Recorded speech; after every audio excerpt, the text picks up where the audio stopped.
Shalom, selamat berjumpa kembali bersama saya, Pendeta Indra Sigarlaki. Semoga Anda semua dalam keadaan sehat dan berbahagia. Puji Tuhan, saudara kasih dalam Tuhan, seluruh dunia dihebohkan dengan perhelatan sepak bola dunia, yaitu World Cup 2022 di Qatar. Nah, tidak bisa dipungkiri, umumnya jika ada pertandingan sepak bola dunia, selalu ada perjudian. Baik itu dilaksanakan secara online maupun di antara keluarga dan teman-teman. Nah, ada yang taruhan pakai uang tentunya. Memilih tim kesayangannya, memilih Jerman, Brasil, Inggris, Spanyol, Belanda, dan lain sebagainya. Itu sebabnya hari ini saya akan membahas apa kata Alkitab tentang judi.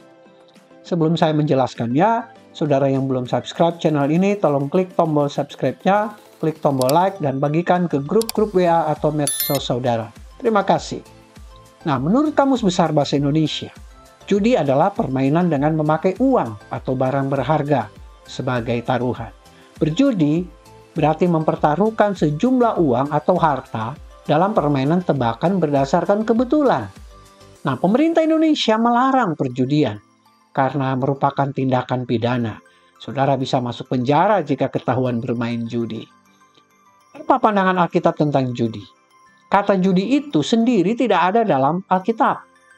Banyak orang berkata, tapi di Alkitab ada kata undi. Benar sekali, dalam Alkitab ada praktek undi, tetapi bukan untuk mendapatkan uang, saudara. Undi dalam Alkitab, seperti kita lihat dalam Imamat 16 ayat 7-10, Imam Harun melempar undi atas perintah Tuhan untuk memilih kambing jantan untuk digunakan sebagai korban penghapus dosa. Dalam Yosua 13 ayat 1-7, Yosua membuang undi atas perintah Tuhan untuk memberi tanah pusaka kepada suku-suku bangsa Israel. Dalam Nehemia 11 ayat 1, orang-orang Israel membuang undi untuk menetapkan 1 dari 10 orang yang harus menetap di Yerusalem. Sedangkan 9 orang lainnya tinggal di kota-kota yang lain. Dalam 1 Tawarik pasal 25 sampai pasal 26, bangsa Israel membuang undi untuk membagi tugas pelayanan di rumah Tuhan. Bahkan dalam perjanjian baru, kita bisa baca dalam Kisah Para Rasul 1 ayat 26, di mana para rasul membuang undi untuk memilih jabatan kerasulan menggantikan Yudas Iskariot.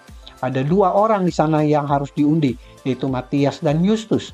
Dan tentunya dalam Alkitab yang terpilih adalah Matias. Jadi dalam Alkitab, undi bukan untuk memperoleh uang atau kekayaan. Mungkin saudara bertanya, karena tidak ada dalam Alkitab, kenapa judi dilarang dalam kekristenan? Nah, saudara kasih dalam Tuhan ada 7 alasan mengapa judi dilarang dalam kekristenan. Yang pertama, sebab Allah memberkati kita dengan pekerjaan, bukan dengan judi. Kejadian 3 ayat 17 dan 19. Dengan berusaha payah, engkau mencari rezekimu. Bukan dengan berjudi tentunya. Dengan berpeluh, engkau akan mencari makananmu, sampai engkau kembali lagi menjadi tanah. Jadi, Tuhan memberkati kita harus berusaha payah mencari rezeki dan berpeluh untuk memperoleh makanan, bukan dengan berjudi. Yang kedua, mengapa judi dilarang dalam kekristenan? Sebab hasil judi tidak akan diberkati Tuhan. Amsal 20 ayat 21. Milik yang diperoleh dengan cepat dan pada mulanya, akhirnya tidak diberkati. Banyak uang yang saudara peroleh karena menang judi tidak akan menjadi berkat buat hidup saudara dan keluarga saudara. Maaf, jangan beri makan keluarga saudara dengan hasil judi, karena tidak akan menjadi berkat. Yang ketiga, mengapa judi dilarang dalam kekristenan? Sebab judi membuat orang menyimpang dari iman, menjadi serakah dan tamak. Yang menang masih mau menang lagi, yang kalah penasaran tentu terus bermain judi lagi. Dalam Efesus 5 ayat 3, tetapi percabulan dan rupa-rupa kecemaran atau kecerakaan disebut saja pun jangan di antara kamu, sebagaimana sepatutnya bagi orang-orang kudus. Jadi jelas Alkitab melarang sifat serakah. 1 Timotius 6 ayat 10. Karena akar segala kejahatan ialah cinta uang. Sebab oleh memburu uanglah beberapa orang telah menyimpang dari iman dan menyiksa dirinya dengan berbagai-bagai duka. Banyak orang memburu uang dengan berjudi yang membuat hidupnya dan keluarganya mengalami berbagai-bagai duka. Mengapa judi dilarang dalam kekristenan? Yang keempat, sebab judi adalah memenangkan uang orang lain. Ini sama halnya menginginkan uang orang lain dan sangat bertentangan dengan peringatan Alkitab. Keluaran 20 ayat 17. Jangan mengingini rumah sesamamu.